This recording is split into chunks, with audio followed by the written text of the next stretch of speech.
voilà donc pourquoi Ben est une cible exposée.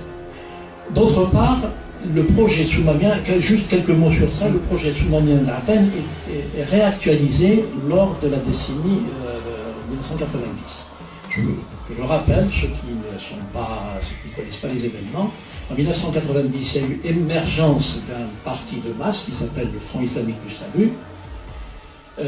Si vous voulez, c'était j'allais dire la contre-copie du FLN et même, j'allais dire, du PTA-NTLD, auquel se sont ralliés les masses populaires, et qui a d'ailleurs gagné les élections. Et donc, le système politique algérien a perçu très rapidement le danger qui s'annonçait, c'est-à-dire la prise du pouvoir par les islamistes. Alors, il fallait ressortir une référence programmatique nouvelle, et c'est pour ça qu'on a ressorti le 1er novembre, on a ramené Koudiaf, et c'est pour ça également qu'on a fait ressortir Alban comme également référence programmatique par le projet soumamien. Le projet soumamien, très rapidement, je vous dis 3 mots, puis on passe au débat. Projet soumamien, d'abord la République démocratique et sociale.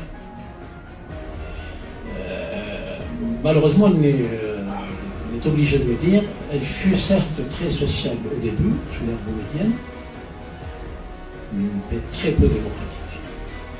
Ensuite, elle deviendra un petit peu démocratique avec le déverrouillage de 1988 et le pluralisme politique, partisan, institutionnel, etc.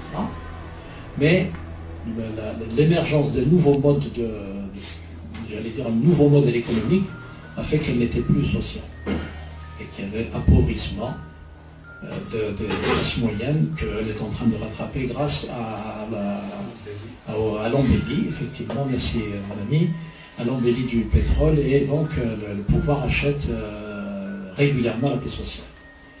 Le deuxième élément du projet soumamien, c'est la citoyenneté.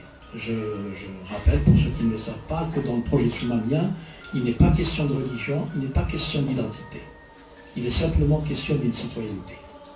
Et donc, les décideurs, je peux dire les décideurs militaires qui ont pris dans le projet soumamien à la carte, c'est-à-dire ils prennent le projet citoyen, ils prennent la laïcité, mais bien entendu, la primauté du politique sur le militaire, ils l'ont mise de côté, donc la primauté reste toujours au militaire depuis 1955.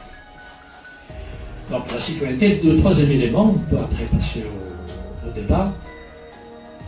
Le troisième élément, c'est la place de l'armée. La place de l'État et l'armée. Si tout le monde sait que l'État algérien, tel qu'il est actuellement, n'est pas prioritairement au service de la citoyen, et qu'il est là pour préserver les intérêts d'une classe politique, administrative, et que par ricochet, bien entendu, surtout du fait de cette embellie du pétrole, on arrive quand même à envoyer quelques miettes vers les classes moyennes. Concernant la place de l'armée, le sujet est encore d'actualité. La primauté du politique sur le militaire, telle qu'elle a été décidée à la Soumane, a toujours posé problème. Et si vous vous rappelez à l'élection de Bouteflika, il a dit « Je ne veux pas être un 3/4 du président ». Mais on a fait quand même beaucoup de progrès depuis le GPRA, c'est-à-dire le pouvoir, le gouvernement de l'époque révolutionnaire. On est passé presque d'un tiers de présidents, à l'époque parce que c'était que ce soit Fahad Abbas ou Bazouda qui étaient des présidents du GPRA, c'était, j'allais dire, ce que j'ai appelé le pouvoir de façade, le pouvoir vitrinaire. Parce que le pouvoir réel qui était assumé par le CIG, le comité interministériel de la guerre représenté par Boussouf, Cléo et Antoinelle, détenait la réalité du pouvoir. On en est encore là. Et donc le projet soumanien est encore d'actualité.